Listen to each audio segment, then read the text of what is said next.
Shalom saudara, selamat pagi. Karena hari-hari ini kita sedang banyak membahas dan menerima warisan, saya mencoba telusuri benih-benih apa yang ada di dalam diri saya. Seperti yang hari Sabtu kalau saudara datang, Pak Hendrik juga bagikan. Bahwa dari benih, kalau benih itu yang terbaik, itu bisa 100 kali lipat seperti cerita Ishak. Waktu saya telusuri, ternyata pendahulu dari kakek saya, dari ibu saya dan kakek saya, itu hamba Tuhan. Dan punya 8 anak, dari gereja sinode mereka melayani, dipindah saudara. Dari Purwokerto ke Salatiga, dari Salatiga ke Cirebon. Mungkin kalau pindah hanya suami dan istri, itu mudah. Ya udah, tinggal suami istri sudah dewasa, sudah besar, tinggal bawa badan. Tetapi ini mereka diutus, setiap mereka diutus mereka harus bawa 8 anak. Anak ada yang masih kecil, ada yang mungkin masih menyusui di saat itu. Harus bawa 8 anak pindah dari kota demi kota untuk melayani Tuhan. Belum lagi dari PK gereja tanggal 10 katanya. Dari yang saya diceritakan setiap tanggal 10 PK itu sudah habis. Tetapi hari demi hari, detik demi detik, mereka melayani Tuhan dengan sungguh-sungguh. Mereka betul-betul mencintai Tuhan dan mencintai destiny yang Tuhan berikan. Sehingga berkat Tuhan itu tidak pernah kurang. Bahkan saya diceritakan oleh opa saya, katanya zaman dulu setiap kali ada makanan di meja, makanan enak, mereka gak akan tanya, "Pa, Ma beli di mana?" Mereka akan tanyanya, "Pa, Ma ini dari siapa?" Karena saking betul-betul tidak punya uang, harus menghidupi 10 orang dalam satu keluarga. Tetapi berkat Tuhan tidak pernah habis.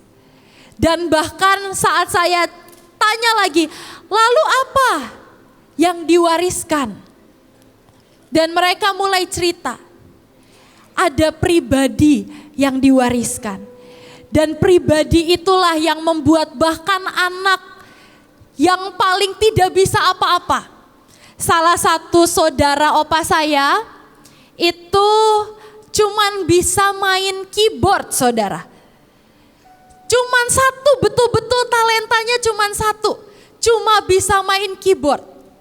Sekolah gak terlalu, ngomong di depan gak terlalu, ketemu orang gak terlalu, bergaul gak terlalu, betul-betul cuman satu talentanya, yaitu main keyboard atau zaman dulu itu main organ.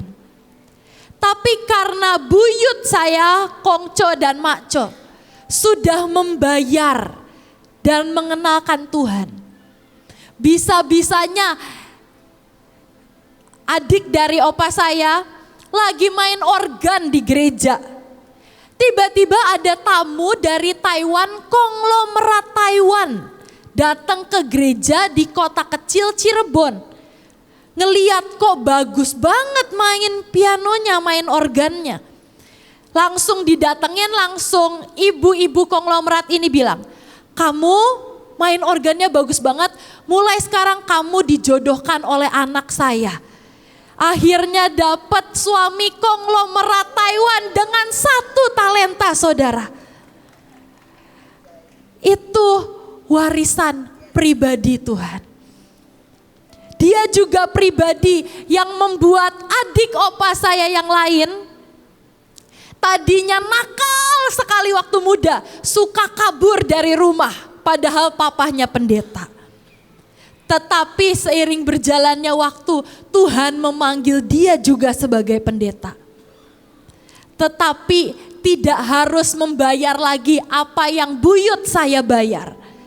PK habis di tanggal 10, harus berdoa tiap hari untuk makan, untuk menghidupi keluarga. harus jalan kaki dari rumah jemaat ke rumah jemaat untuk konseling, untuk jenguk. Harus datang dari satu gereja ke gereja yang lain, mendamaikan antar gereja, antar sinode. Tidak perlu lagi membayar itu. Tuhan mengangkat adik opa saya yang lain jadi pendeta bukan di kota kecil Cirebon tapi di Kanada. Menjadi salah satu gereja Indonesia terbesar di Toronto. Dan dari situ tidak menjadi hamba Tuhan yang PK-nya habis lagi saudara di tanggal 10. Tetapi menjadi hamba Tuhan yang rumahnya belakangnya ada hutannya. Kadang-kadang ada rusa bisa datang ke halaman belakang. Halaman belakangnya ada sungai, ada air mancur. Besar sekali rumahnya di Amerika. Itu warisan hanya pribadi Tuhan. Lewat hanya pribadi Tuhan yang bisa berikan. Dan hari ini pendahulu kita sudah bayar semua. Bahkan pemimpin-pemimpin di tempat ini sudah bayar sangat banyak. Ini waktunya saudara, kita warisi, alami, dan nikmati. Dan warisan yang paling berharga, bagian yang paling berharga, itu adalah pribadinya. Untuk mengenal cintanya, untuk mengenal kasih karunia dan anugerahnya, untuk mengenal setiap keputusannya. Lebih dari semua greatness, lebih dari semua kekayaan, lebih dari semua karunia itu akan mengikuti. Tetapi bagian yang paling berharga adalah warisan untuk mengenal pribadinya. Bahkan saudara, saya lihat dari keluarga saya sendiri, dari opa saya yang juga terima warisan pengenalan akan Tuhan.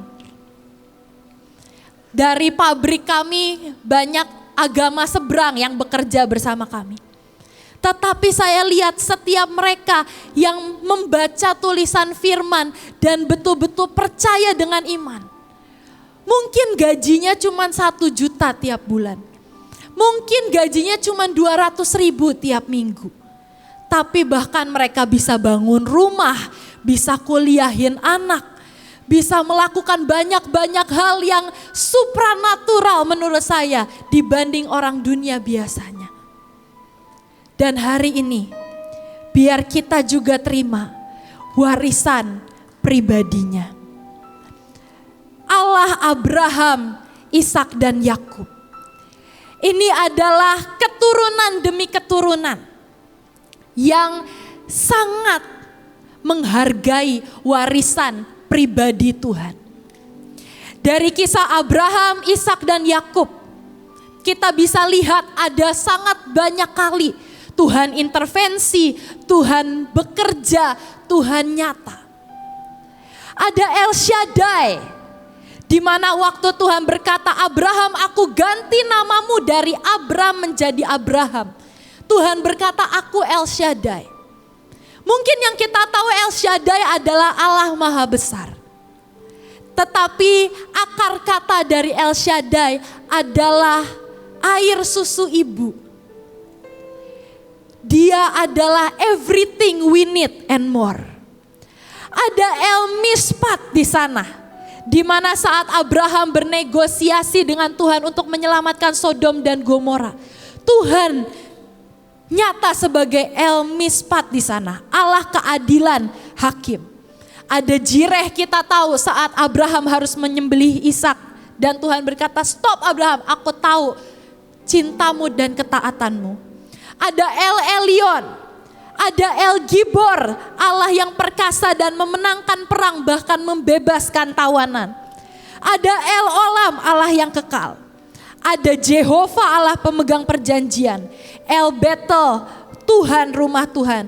Dan Peniel, wajah Allah face to face. Tetapi hari ini bukan itu yang kita mau bahas dan dalami saudara. Mungkin seringkali orang bilang, kan dia anaknya Abraham, kan dia anaknya si A, kan dia anaknya pemimpin B. pasti dialah yang dapat. Tetapi mewarisi tidak harus hubungan darah. Buktinya yang mewarisi Elia dari berapa puluh nabi-nabi, Elisa yang mewarisi. Musa, Yosua yang mewarisi. Bahkan saudara engkau yang di ujung, yang mungkin lagi nyender dengan mata sayu-sayu. Jangan pernah berkecil hati, sebab Tuhan melihat engkau di ujung sana. Dan Tuhan siap membuka untuk saudara juga mewarisi.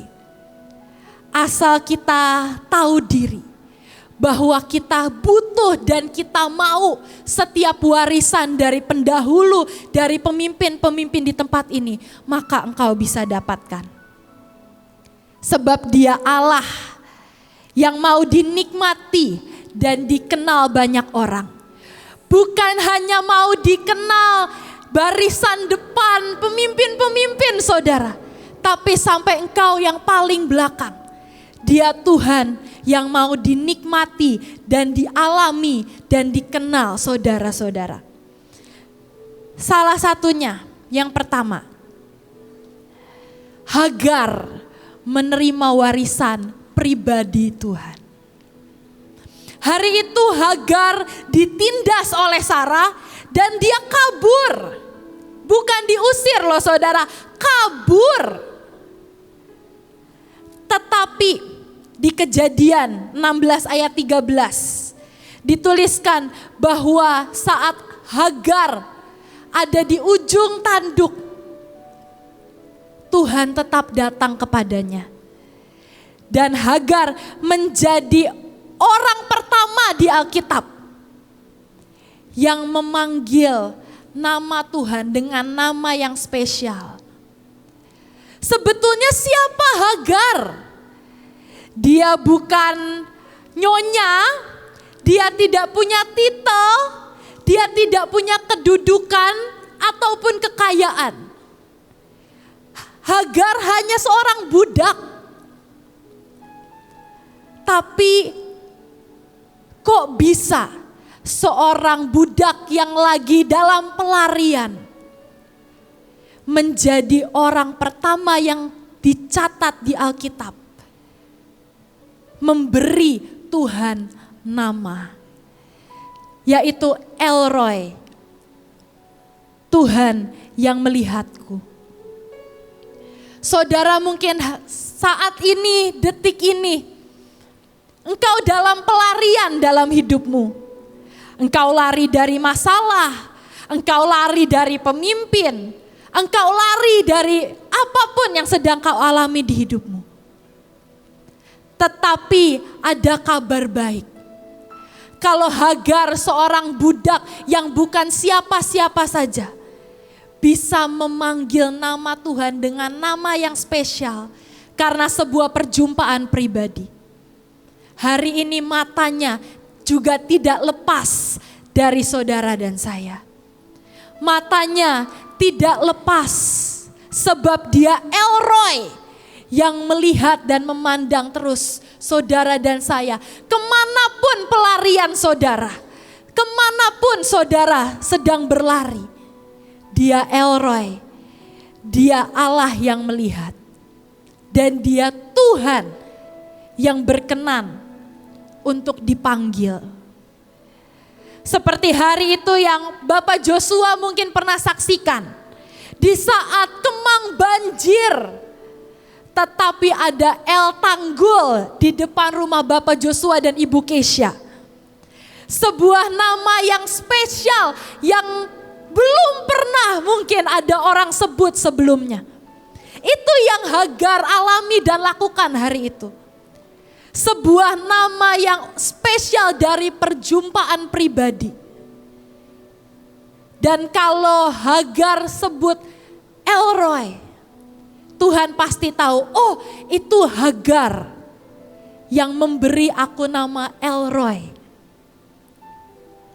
Dan hari ini kemanapun saudara sedang berlari, dari apapun saudara sedang berlari, Dia Tuhan yang tetap berkenan untuk saudara panggil dengan nama yang spesial karena sebuah perjumpaan pribadi.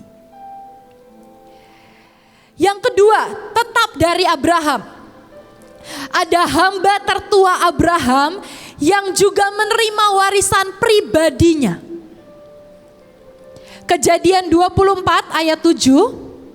Hari itu Abraham mau mengutus hambanya yang tertua, bahkan namanya gak disebut saudara. Gak tahu itu Eliezer, banyak yang bilang itu Eliezer atau siapa. Tapi Alkitab hanya menyebut itu hamba yang tertua di rumah Abraham. Hari itu Abraham mengutus dia untuk mencarikan istri untuk Ishak.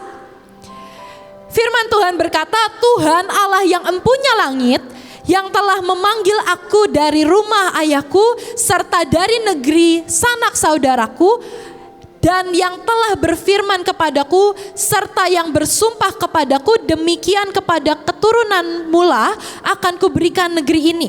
Abraham berkata, dialah juga yang mengutus malaikatnya berjalan di depanmu, sehingga engkau dapat mengambil seorang istri dari sana untuk anakku.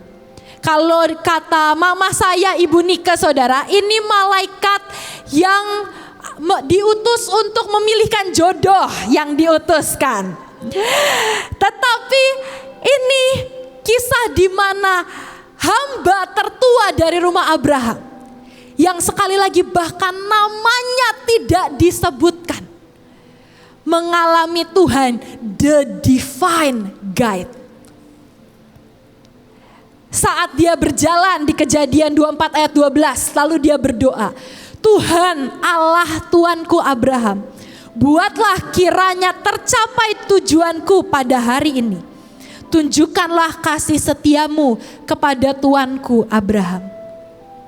Dan hari itu Tuhan memberi tanda, dia meminta tanda, bahwa harus ada perempuan yang menimba air, dan kalau aku minta minum, perempuan itu memberi minum semua unta-untaku. Dan seperti yang kita tahu saudara, unta itu minumnya bukan segelas. Unta minumnya bisa puluhan liter sekali minum. Dan firman Tuhan menuliskan bukan satu unta, tapi unta. Dan hari itu hamba tertua Abraham mengalami Tuhan, the divine guide. Dia yang sanggup mengatur waktu, karakter, dan keadaan. Dia yang mengorchestrate timing, character, and circumstances. Untuk apa? Cuman untuk tanda, untuk orang yang namanya bahkan gak ditulis di Alkitab. Siapa orang ini? Namanya gak ada, cuma dibilang dia hamba tertua di rumah Abraham. Tetapi sekali lagi bahkan orang yang mungkin namanya gak penting, gak terhitung,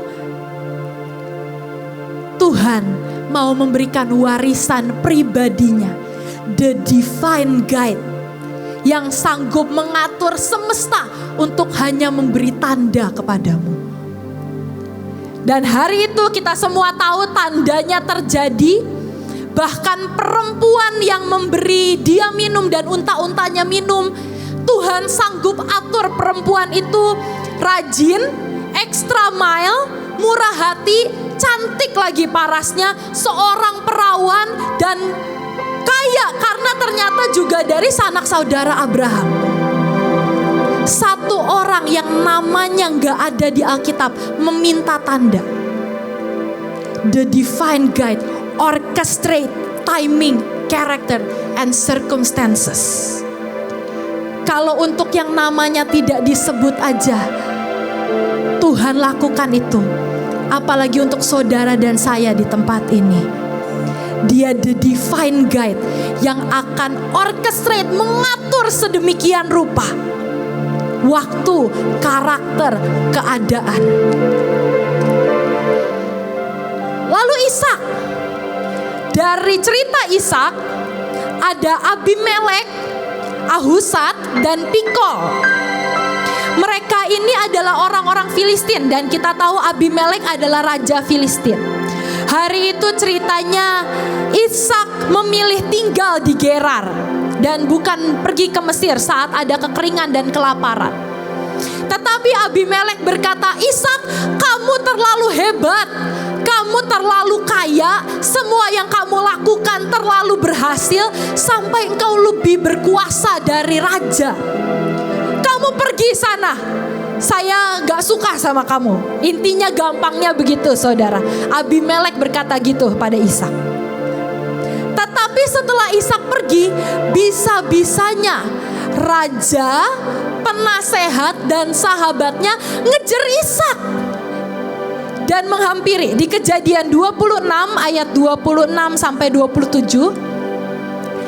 Datanglah Abimelek dari Gerar mendapatkan Ishak bersama-sama dengan Ahuzat sahabatnya dan Pikol kepala pasukannya.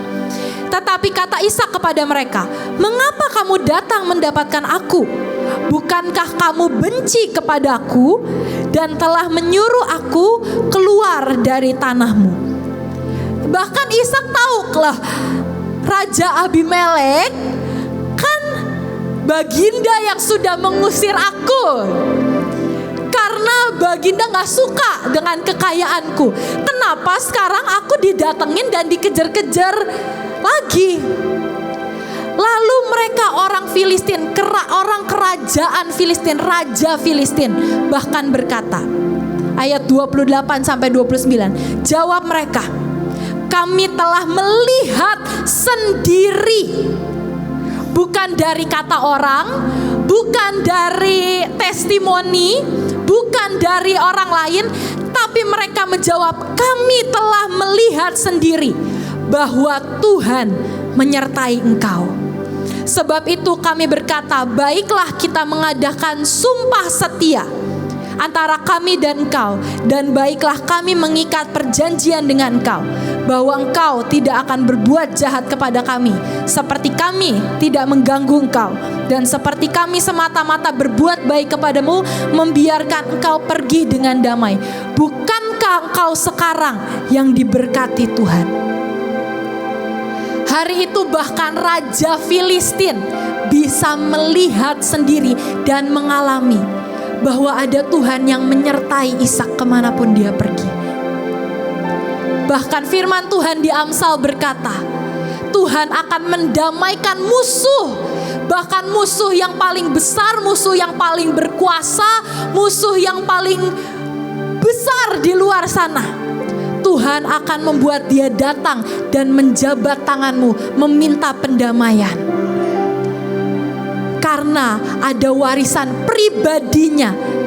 The God that is with you, the Lord that is with you, Immanuel.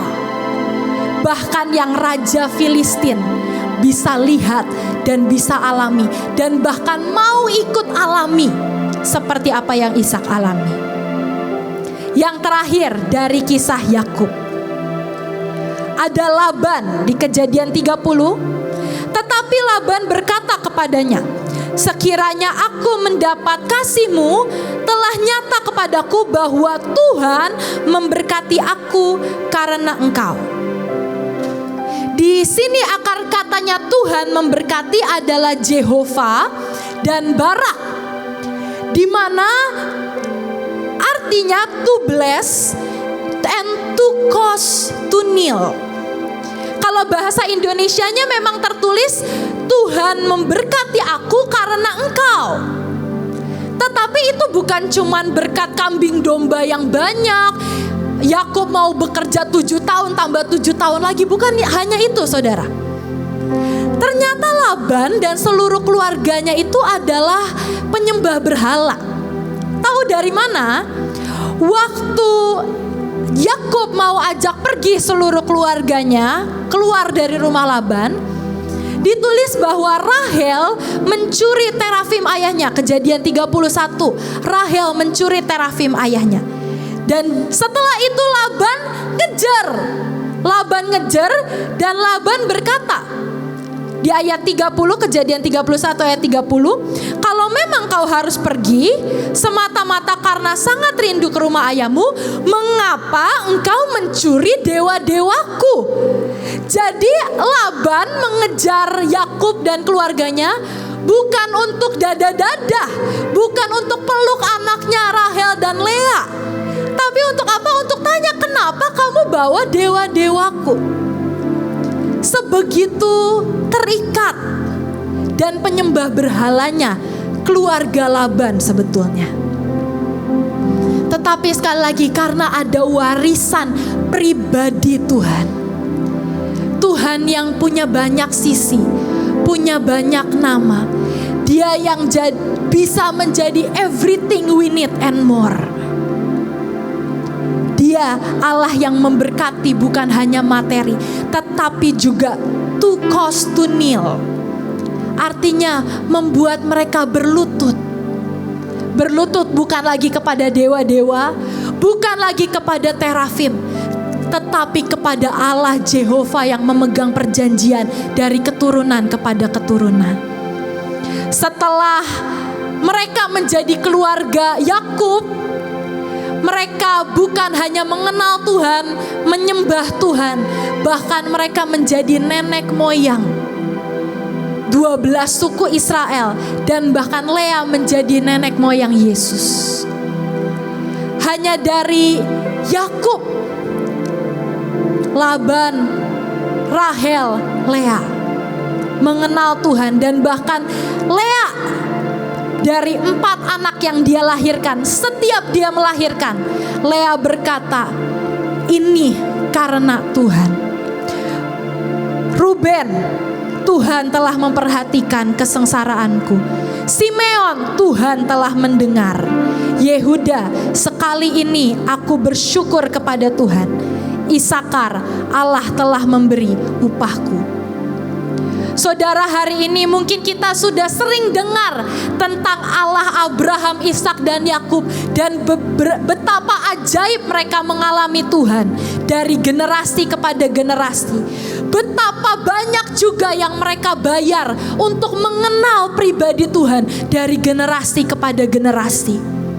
Tapi hari ini kita lihat bahwa budak pun, orang yang tidak dianggap, mereka yang ditindas, yang namanya bahkan tidak ditulis, a person of mistake and accident, bahkan yang tidak dianggap, juga terima warisan pribadi Tuhan, Allah Abraham, Ishak dan Yakub.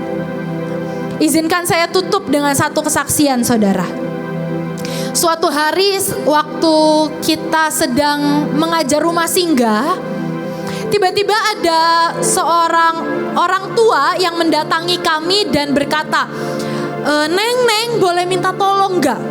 Anak saya di rumah itu stres, udah kayak orang gila. Katanya udah sebulan cuma tiduran di ranjang, gak mau makan, gak mau mandi, gak mau minum, gak mau ngomong, gak mau kuliah, gak mau sekolah, gak mau kerja, gak mau ngapain pun. Akhirnya setelah kami selesai ngajar rumah singgah, karena orang-orang sekitar memang suka lihat, kami suka ngajak anak-anak rumah singgah itu berdoa. Akhirnya kami dipanggil ke rumahnya, tolong dong Neng doain, pakai apapun lah, agama apapun, cara apapun, tolong doain anak saya ini.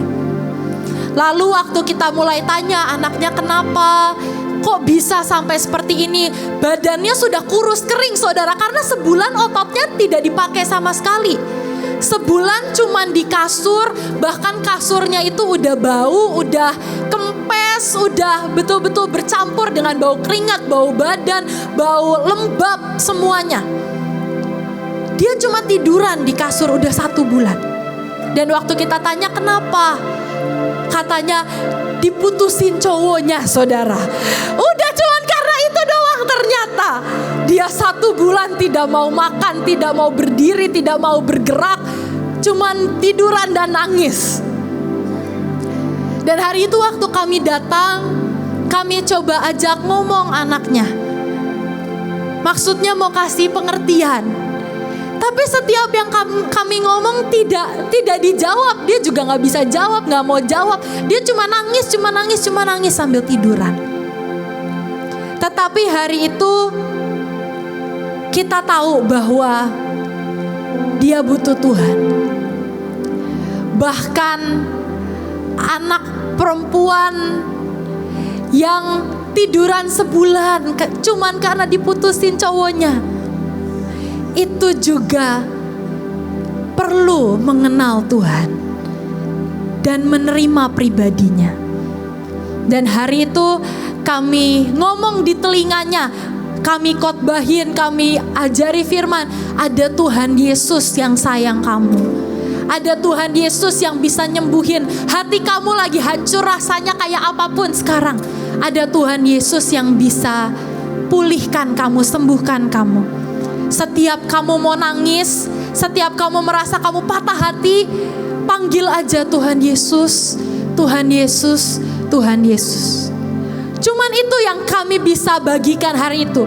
Lalu kami doain, kami urapin, dan akhirnya udah kami doain, kami ada beberapa jam di situ. Tetap anaknya nggak mau gerak, tetap anaknya nggak mau ngomong, tetap anaknya nggak mau makan, nggak mau minum, tetap nggak mau ngapa-ngapain. Akhirnya kami udah selesai doain karena kami harus pindah ke tempat lain, kami pindah. Tetapi sekitar 2 bulan kemudian, tiba-tiba saya dapat WA. Karena waktu itu saya sempat tukeran WA dengan orang tuanya. Kalau ada perkembangan atau apapun kabari, nanti saya datang lagi. Sekitar 2 bulan kemudian tiba-tiba saya dapat WA, tapi bukan dari orang tuanya, dari anaknya ini. Dan anaknya bilang, Cikenis, terima kasih ya udah doain saya. Sekarang saya udah makan, udah keluar dan saya lagi cari kerja. Barusan interview. Dan lebih ajaibnya saudara, setelah itu kami temui dia lagi, kami sharing lagi, kami kenalkan kepada Tuhan. Hari ini saudara, bukan hanya dia sudah punya pekerjaan, bukan hanya dia menghasilkan, ketemu jodohnya, menikah, sudah punya anak sekarang, dan bahkan beli perak dari Bapak Randy. Dari perempuan yang cuma bisa tiduran 1 bulan, gak mau makan, gak mau minum, gak mau bangun, kurus kering, cuman karena diputusin cowoknya. Mungkin itu alasan yang tadi kita semua ketawa waktu kita tahu. Tetapi pribadinya bahkan tidak melewatkan anak itu. Hari ini pribadinya juga tidak akan melewatkan kita semua saudara, amin. Dia Allah Abraham, Ishak, Yakub, Bapak Yusak Cipto, Ibu Iin Cipto, Bapak Joshua Christian, dan kita semua. Mari terima bagian terbaik, warisan pribadinya, untuk mengenal cintanya, untuk mengenal pribadinya, mengenal anugerahnya, kasih karunia-Nya, keputusan-keputusannya, keilahiannya. Mari terima bagian yang terbaik. Dan kita percaya semua greatness, emas perak, kekayaan, karunia, urapan, semua pasti mengikuti. Amin. Amin. Tuhan Yesus memberkati.